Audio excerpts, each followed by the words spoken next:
Welcome to Legacy IAS Academy. Today, I am going to discuss important topic of polity, that is declining parliamentary productivity. So first of all, we will try to understand context of this article. Like here, we have seen in winter session, parliamentary productivity has come down. Lok Sabha's productivity is around 82% and Rajya Sabha productivity is around 48%. So here, and again, why this topic is important or why this article is important? This article is anyway important for GS paper 2, and where we have a topic parliament and state legislature, structure, functioning, conduct of business. Okay, when we talked about business, it is all about the productivity of parliament.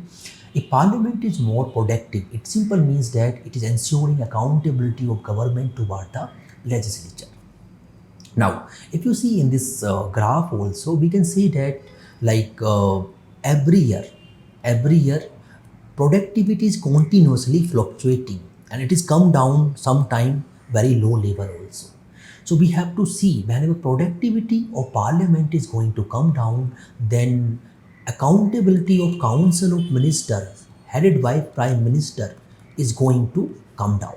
Whenever accountability is going to come down, automatically we can say that governance is going to come down, or we can say that quality of governance is going to come down. Whenever quality of governance is going to come down, then people are not able to get quality services like health, education, employment, food, electricity, proper road connectivity. All these I can say services are going to compromise. So it is productivity of parliament is directly uh, related to, I can say that, accountability of the government, and the same way we can say that for healthy democracy productivity is very very important. Now, first of all, we will try to find the reason why productivity has come down. The absence of bill scrutiny. So recent budget session, we have seen that government has introduced around 13 bill, and bill no bill would send to scrutiny of committee. Whenever bill is not going to send for the scrutiny of the committee, we can say that it is going to compromise the effectiveness of parliament over the government. For example, government introduced three farm bill. Okay, this bill was introduced without having debate and discussion in the committee, and later on, farmers started to protest, and protest was continuously going on more than 1 year. And later on, government has taken back the bill. So here, important thing is, instead of introducing bill or passing bill without scrutiny of the committee, government can refer important bill to the scrutiny of the committee, and there later on they can pass the bill. Whenever one bill is going to pass, it may have positive and negative impact on the people, and negative impact cannot be taken back. Like farmers have spent money also, spent time also, spent energy also, it have negative consequences on agriculture productivity also. So such thing we have to consider while introducing the bill. Second thing is declining trend in referring bill to parliamentary committee. Like when we talked about 16 Lok Sabha, in 16th Lok Sabha around 27% bill was introduced in was referred to committee scrutiny. Now this number has come down to 11% in, I can say that, 17th Lok Sabha, which is going on. So we can say that continuously scrutiny of committees it is decline. When it is going to decline, it directly linked to productivity of the parliament. So we have to improve it. It is not a good sign, or it is not good for healthy democracy. Then reducing attendance. So average attendance in Lok Sabha has dipped to 71% and Rajya Sabha is 74%. When our parliamentarians are not sitting in Lok Sabha or Rajya Sabha, then how they can ensure the accountability of government toward the legislature? And whenever accountability of government toward legislature is coming down, then accountability of parliament toward the people is going to come down. So it have negative consequences on people's right also. Then Lok Sabha discussion in union budget.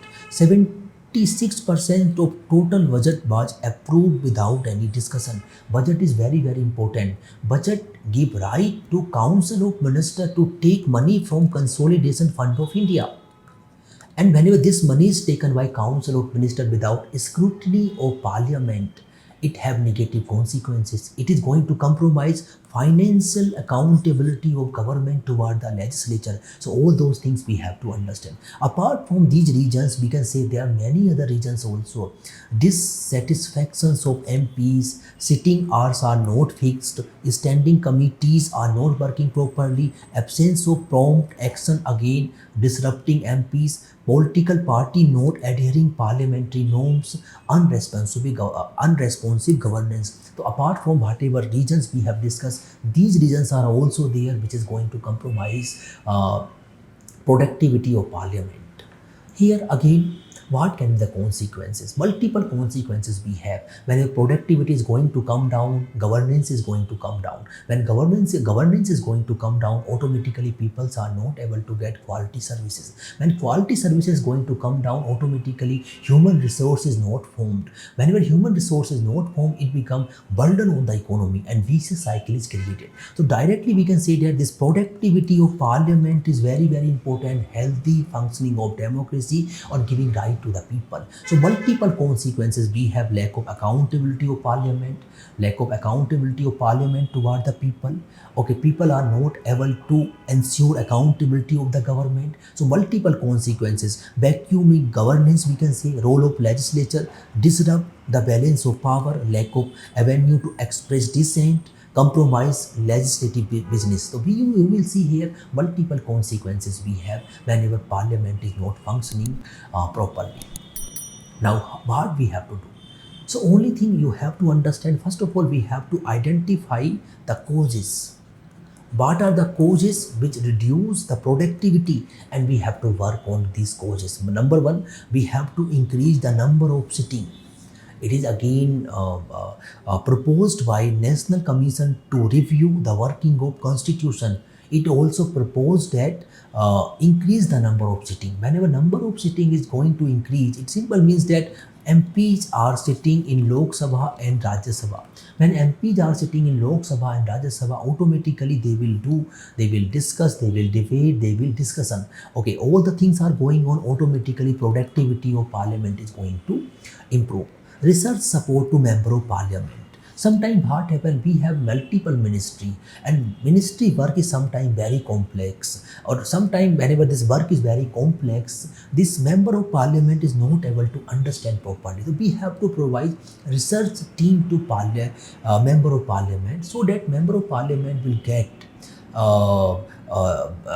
the information. When they have appropriate information, they can ask the questions from these ministers also, and ensure accountability of minister toward the member of parliament.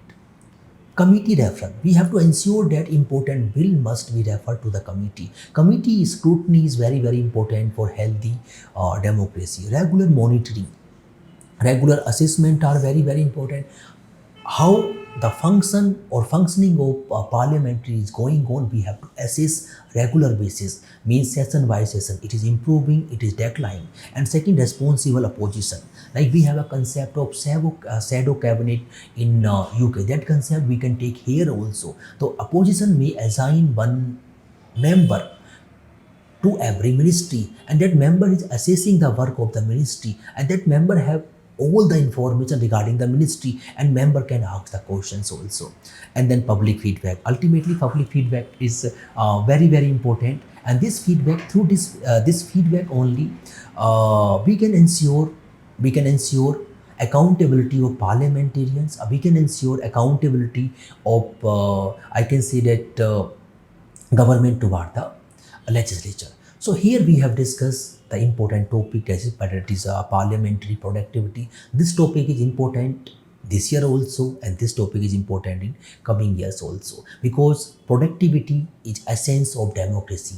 If productivity is increasing, it simply means that debate, discussion, dissents are improving. When those elements are improving, we can see healthy democracy in our country. And again, thank you for watching this video.